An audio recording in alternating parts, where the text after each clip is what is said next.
Bonjour à chacune et à chacun, je suis Laurent, pasteur de la paroisse Aunay de l'Église libre. Dans son grand amour, Dieu le Père a envoyé Jésus-Christ. Jésus-Christ, en venant dans ce monde, nous a montré le Père. Il a aussi montré le royaume de Dieu. Le royaume de Dieu consiste pas en paroles, mais en puissance, nous dit l'apôtre Paul. Ce royaume consiste à permettre à tout un chacun de rentrer dans la présence de Dieu au travers de Jésus-Christ.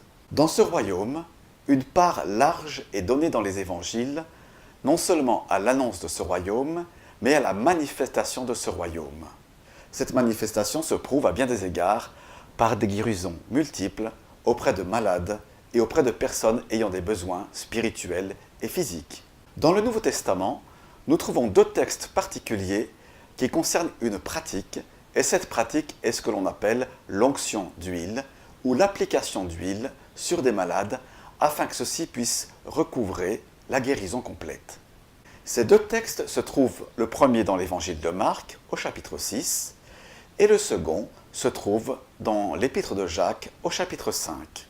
Je vous lis le premier texte qui concerne Marc chapitre 6 et l'onction des malades. Ils partirent et ils prêchèrent la repentance. Ils chassaient beaucoup de démons. Et ils oignaient d'huile beaucoup de malades et les guérissaient. Tout d'abord, c'est un contexte d'annonce de la bonne nouvelle ou alors d'évangélisation. Jésus lui-même parcourt les villages de Galilée, de Judée, et il annonce la bonne nouvelle du royaume de Dieu. Au bout d'un moment, il confie à ses disciples, les 12, la capacité non seulement d'annoncer l'évangile, mais de reproduire ce que lui fait exactement, c'est-à-dire de chasser les démons. Sans entrer dans le détail, les démons, ou esprits mauvais, sont des êtres maléfiques qui cherchent à tourmenter les êtres humains. Angoisse, sortilège, occultisme, etc. sont l'œuvre des démons dans la vie d'une personne. Jésus donc parcourt les villages de sa région et il confère à ses 12 disciples la capacité également d'annoncer l'évangile. Il les envoie deux par deux. Il les équipe. Il leur donne quelques directives pratiques et ses disciples partent avec obéissance et ils annoncent le royaume de Dieu ainsi que la repentance. La repentance est nécessaire pour entrer dans le royaume de Dieu.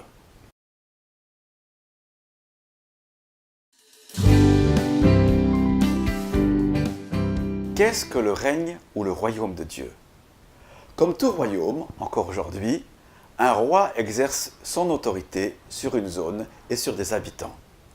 En annonçant le royaume de Dieu, Jésus-Christ a affirmé son autorité partout là où il était pleinement accueilli. Comment rentrer dans le royaume de Dieu? Il a énoncé quelques conditions. Tout d'abord, en Matthieu chapitre 18, versets 2 à 3, il invite ses auditeurs, et vous aujourd'hui aussi, à se faire petits.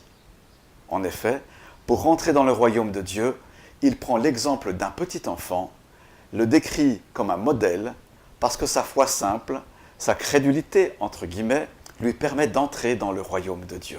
Donc, première condition pour entrer dans le royaume de Dieu, se faire petit enfant. Deuxième condition pour entrer dans le royaume de Dieu, ou royaume des cieux, ces deux expressions sont synonymes, eh bien, il nous est invité et demandé de nous dessaisir, ou alors de nous dépouiller, ou alors de nous défaire de ce qui prendrait la place de Dieu.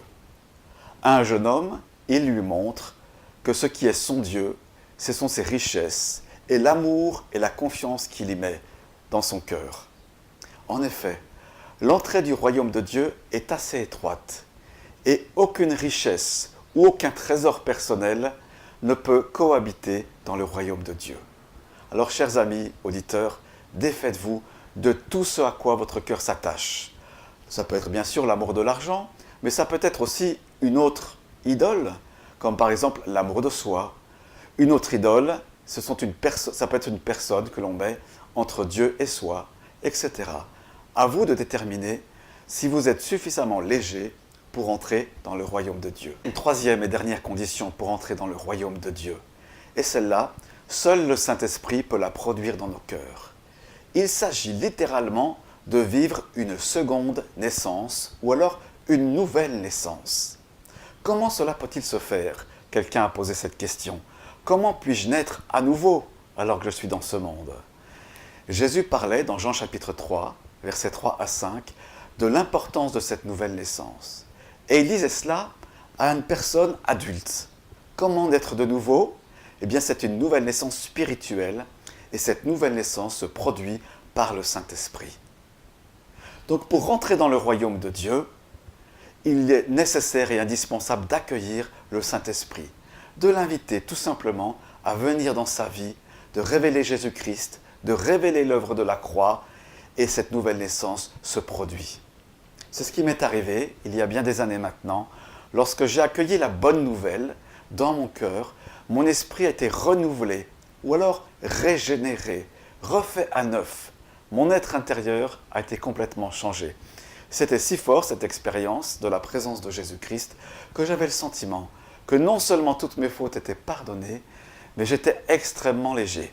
Le royaume de Dieu ne consiste pas en paroles, mais en puissance. Alors peut-être vous allez me dire, mais toi tu fais que te parler depuis le début. C'est vrai, mais il faut bien enseigner aussi le royaume de Dieu.